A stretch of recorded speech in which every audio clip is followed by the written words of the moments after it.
चर्चा केली गेली असती तर मला असं वाटतं की हा विषय सुटला असता. राज्यातील शेतकरी नेते आहेत, राज्यातील शेतकरी नेते आहेत, ते म्हणतात की देशभरात हे आंदोलन सुरू आहे, हे एक विचारधारा आहे, दहशतवादी विचारधारा आहे. अशा लोकांच्या बोलण्याला किंमत देण्याची गरज नाही.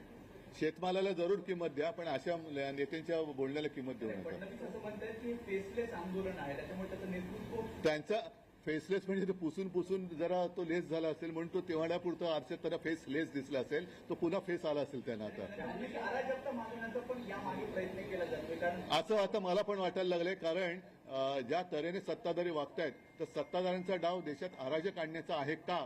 आणि आता मला असं वाटतंय की जसं एक यांचा एक हातखंड आहे बदनामीचा की यांच्यामध्ये पाकिस्तानी घुसलेत, तर मला असं वाटतं सत्ताधाऱ्यांमध्ये कोण पाकिस्तानी नाहीये ना. सरकार राजीनामा घेण्याच्या मूडमध्ये नाहीये.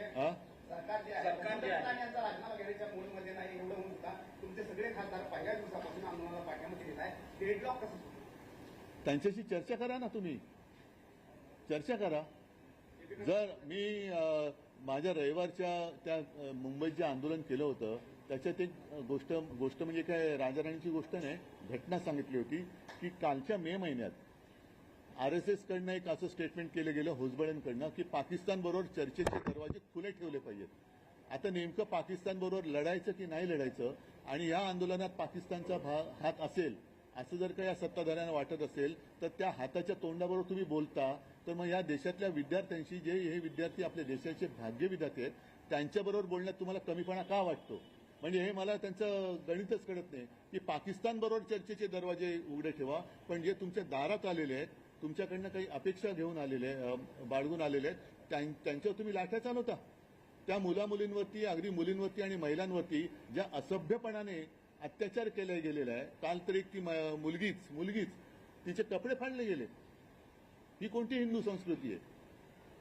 ही हिंदू संस्कृती बसत नाही. ही रावण संस्कृती झाली.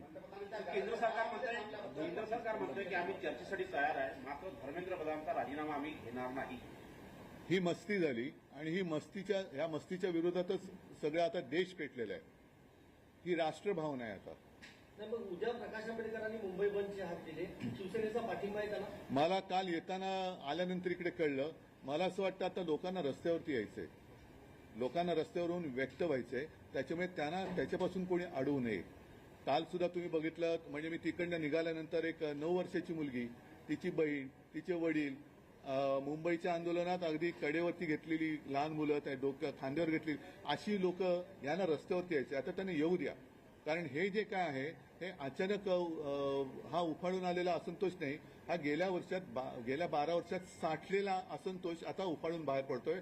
तो पहिला येऊ द्या बाहेर. ज्या पद्धतीनं दिल्लीमध्ये युवकांवरती लाठीचार्ज करण्यात आला, आता उद्या महाराष्ट्र बंद आहे, महाराष्ट्रात देखील अशा घटना होतील अशा महाराष्ट्रामध्ये आता काल तुम्ही एक पाहिलं असाल की मी इथे निघण्याच्या वेळेलाच आदित्यने एक प्रेस कॉन्फरन्स घेतली आणि आम्ही युवा सेनेकडनं एक हेल्पलाईन सुरू केलेली आहे.